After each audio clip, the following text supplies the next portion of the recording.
what we call our guardian angel, right? The idea of a guardian angel that's kind of it's pretty much socially acceptable, is actually your spirit guide. It's like the angel on your shoulder is a spirit guide who's with you every minute of your life.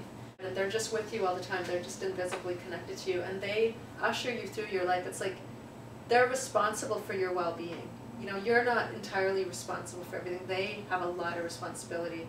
The one person that signs up to be with you every second of your life. And you can always call on your spirit guides. They're right there all the time. Guidance, help, support, anything at all, anything you need.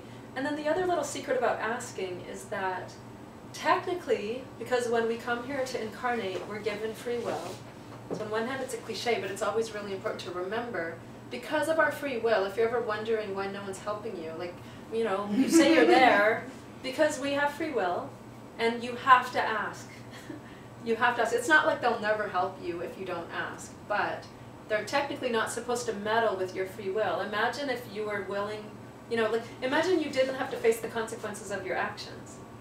You know, imagine you have free will and then you just kept landing on your feet because the angels kept running in, and like, we all know that wouldn't be good. We all know people for whom that would be disastrous.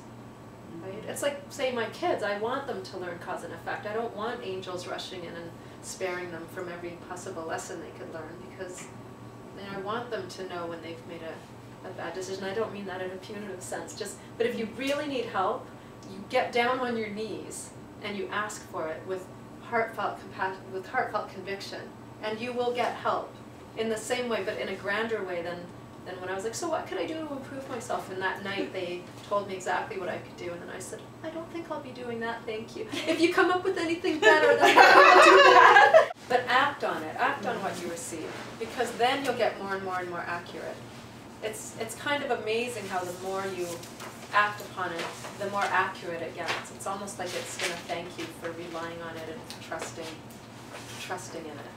You know, so you might have some tumbles at first, but it's mostly because of your own doubt. Like, if you're skeptical, you're going to be attracting hits and misses.